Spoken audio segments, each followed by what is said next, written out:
Em nome do Pai, do Filho e do Espírito Santo.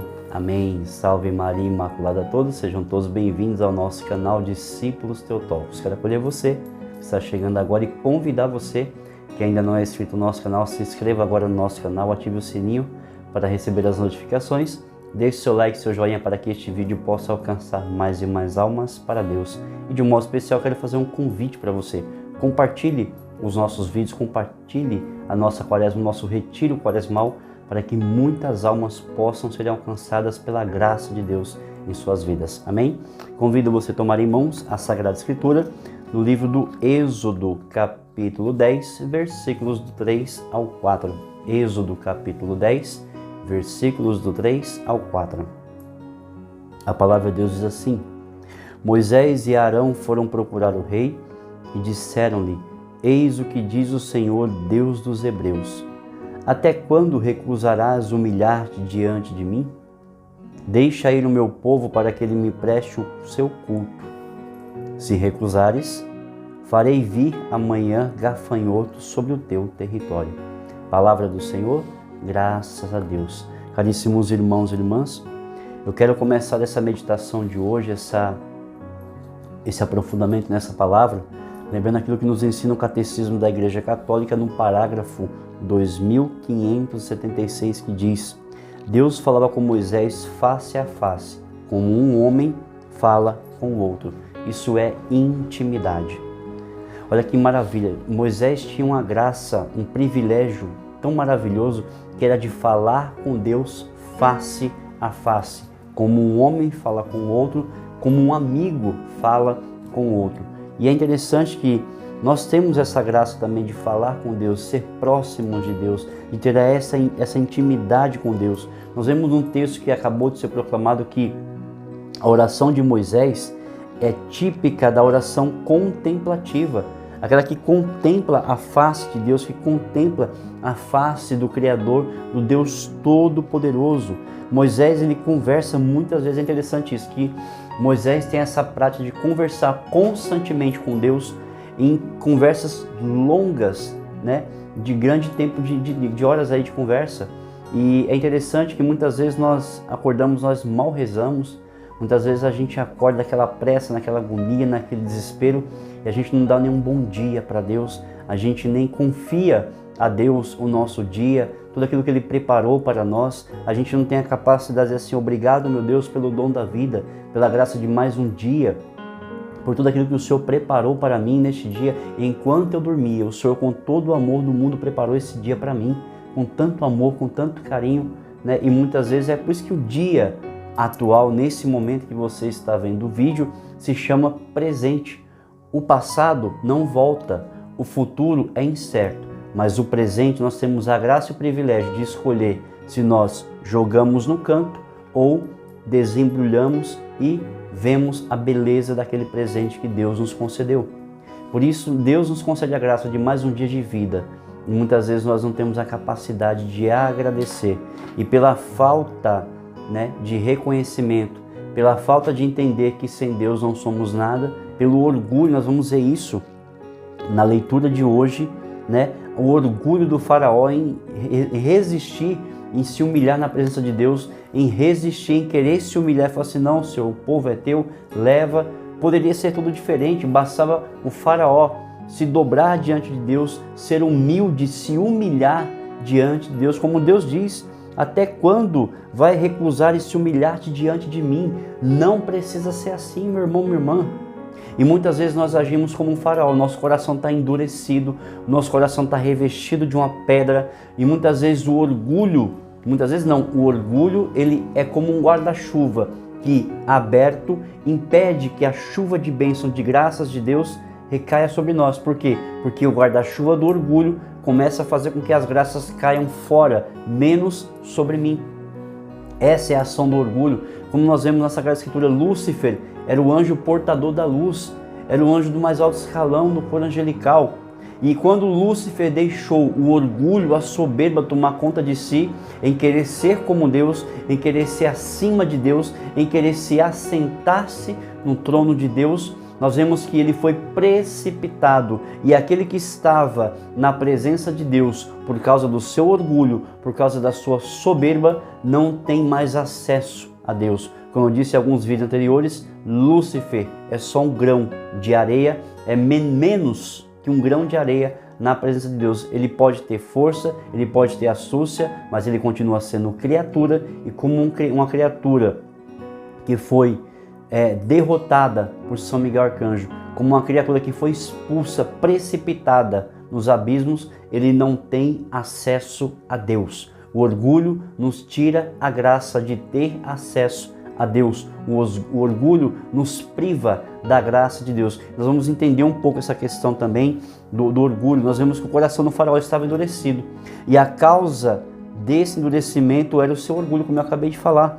Se usarmos uma comparação, como eu disse, o orgulho, ele faz isso, ele abre um bloqueio, é como um muro, uma muralha que impede que nós adentremos num castelo do coração de Jesus, num castelo do Sagrado Coração, na morada do Pai Eterno. Por quê? Porque uma muralha do orgulho impede que eu acesse a presença de Deus, que eu acesse o coração de Deus.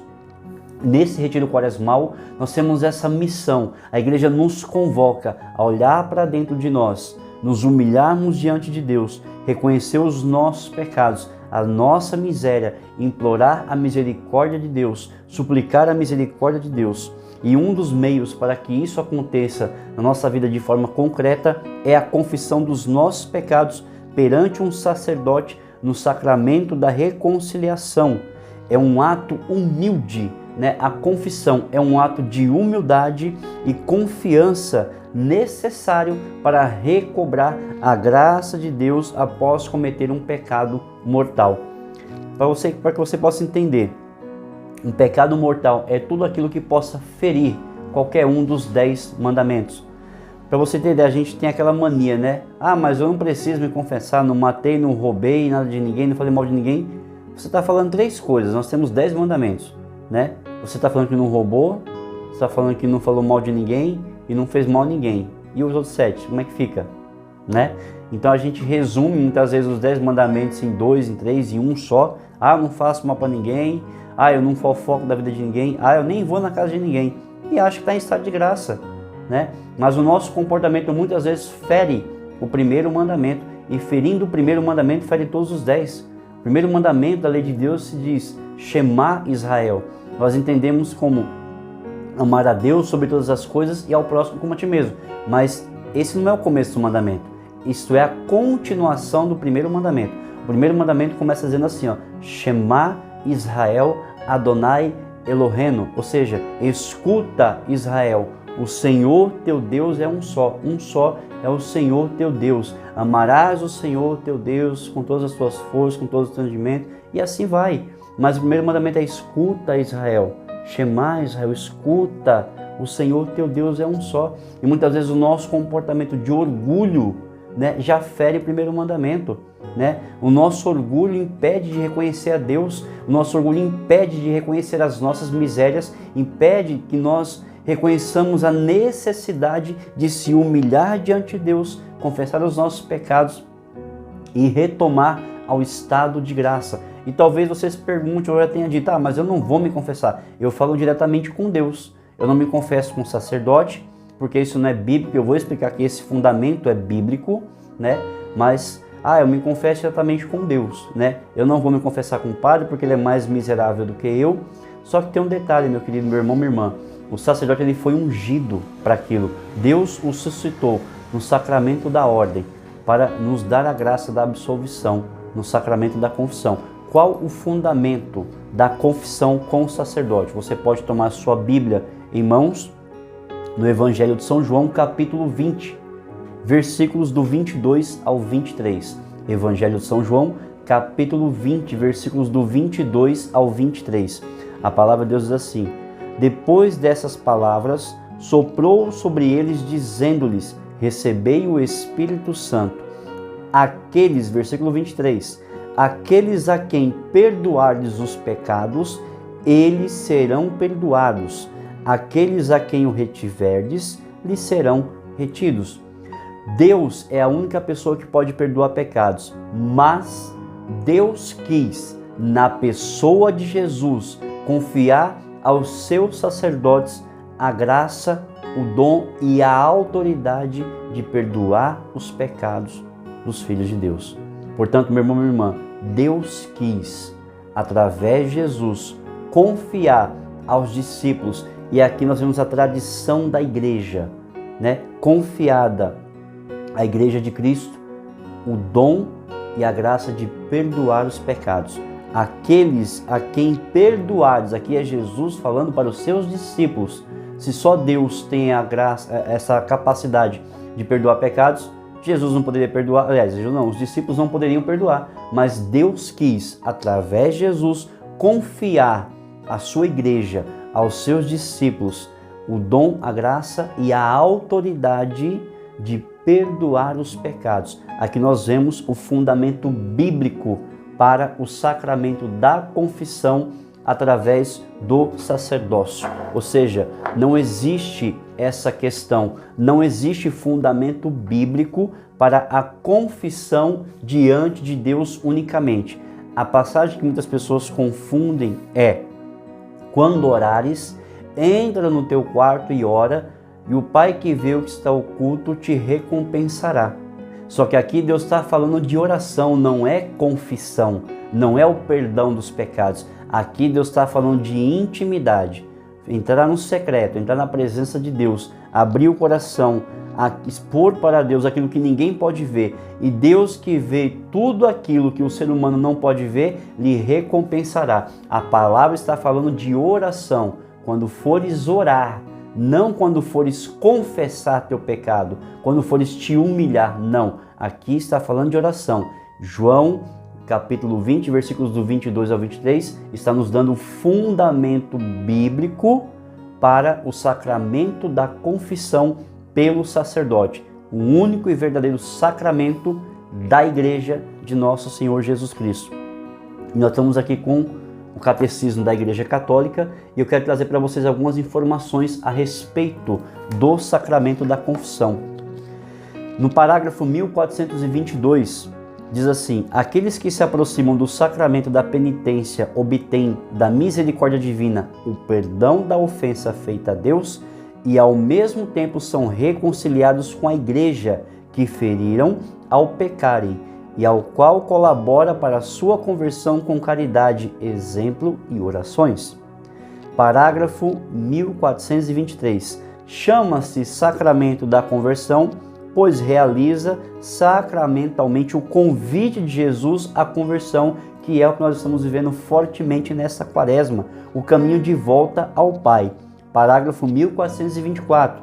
Chama-se sacramento da confissão, porque a declaração, a confissão dos pecados diante do sacerdote é elemento essencial desse sacramento. Ou seja, para o sacramento ser válido, você precisa declarar com a sua boca. Não é o padre que vai chegar para você e falar assim: olha, o que você fez de errado, você fez isso? Não, é você que vai chegar diante do sacerdote, que age em persona Christi, e você vai, para que você entenda, o sacramento da confissão é o tribunal da misericórdia, é onde você vai diante da pessoa de Cristo, da misericórdia de Deus, e ali você confessa. Por isso que fala sacramento da confissão. É necessário que haja essa atitude, que você abra sua boca e diga: Padre, eu fiz isso, enumere o que você fez, quantas vezes, se você assim lembrar, o que você cometeu de pecado. E na pessoa do sacerdote, Deus, ele vai liberar o perdão sobre a sua vida, né? Nós vemos que é necessário, um elemento essencial desse sacramento, né? A confissão verbal, você abrir sua boca e você confessar. Em sentido profundo, esse sacramento também é uma confissão, reconhecimento e louvor da santidade de Deus e de sua misericórdia para o homem. Continuando, e também denominado sacramento do perdão, porque pela absolvição sacramental do sacerdote, Deus concede o perdão e a paz. Chama-se sacramento da reconciliação, porque dá ao pecador o amor de Deus que reconcilia. Reconciliai-vos com Deus, como diz 2 Coríntios capítulo 5, versículo 20. Quem vive do amor misericordioso de Deus está pronto para responder ao apelo do Senhor. Vai primeiro reconciliar-te com o teu irmão. Nós vemos aí todo o ensinamento da igreja, toda a doutrina da igreja, nós vemos aí o fundamento bíblico para o sacramento da confissão. E só no sacramento da confissão é quebrado toda a raiz, toda a semente do orgulho, que é a raiz de todo mal, a semente de toda maldade na face da terra.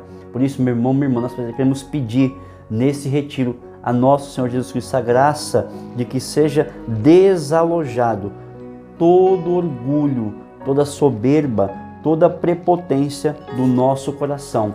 E nós precisamos, para ontem, fazer um bom exame de consciência, para que nós possamos realizar uma santa confissão e assim experimentarmos os frutos desse sacramento.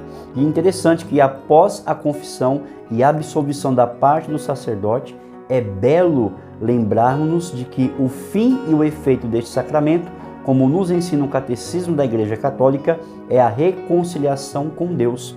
Os que recebem o sacramento da penitência com oração contrito e disposição religiosa podem usufruir a paz e a tranquilidade da consciência que vem acompanhada de uma intensa consolação espiritual. Com efeito, o sacramento da reconciliação com Deus traz consigo uma verdadeira ressurreição espiritual, uma restituição da dignidade e dos bens da vida dos filhos de Deus, entre os quais o mais precioso é a amizade com Deus. Olha que belo, gente. Quando nós experimentamos o sacramento da confissão com profundo reconhecimento, com profunda conversão, arrependimento, essa é a palavra no nosso coração, com um profundo arrependimento, nós experimentamos a paz, a tranquilidade, a ressurreição espiritual, a graça de ter se religado ao estado de graça e a graça de estar novamente em amizade com Deus. Isso é belíssimo, E aqui eu quero deixar como reflexão para você. Você já fez sua confissão? Você já fez sua preparação para a confissão? Talvez você esteja vendo, eu estou com a camiseta de São Padre Pio, um homem que doou inteiramente a sua vida pela salvação das almas. São Padre Pio, ele ficava em torno de 18 horas no confessionário, porque ele sabia a graça, tamanha graça, profunda graça, que se realizava na vida de um penitente, na vida de uma alma que estava arrependida dos seus pecados e estava ali confiante na misericórdia de Deus. São Padre Pio sabia a importância do sacramento da confissão e o bem que fazia para as almas. Que alegria cada alma que chegava até ele e ali se voltava ao estado de graça e voltava a se religar na amizade com Deus. Olha que belo isso, Por isso, meu irmão, minha irmã, eu pergunto para você e deixo como reflexão. Você já fez o seu exame de consciência? Você já fez a sua preparação para uma boa confissão? Nós estamos num período da quaresma, tempo de conversão. E esse processo começa na confissão, começa no confessionário. Quando nós olhamos para dentro de nós, reconhecemos os nossos pecados, as nossas misérias. Como o filho pródigo, caímos em si, retornamos para a casa do Pai, nos prostramos diante da misericórdia de Deus, confessamos os nossos pecados, imploramos a misericórdia de Deus e recebemos de Jesus Cristo pelas mãos do sacerdote a absolvição dos nossos pecados. E ali voltamos ao estado de graça, experimentamos a experiência da ressurreição espiritual e voltamos a estar na amizade com Deus. Louvado seja nosso Senhor Jesus Cristo, para sempre seja louvado. Em nome do Pai, do Filho e do Espírito Santo. Amém. Que Deus abençoe você, sua casa, a sua família e não esqueça, faça um bom exame de consciência, uma boa preparação. Na primeira oportunidade, procure um sacerdote, faça sua confissão, volte ao estado de graça e volte à amizade com Deus.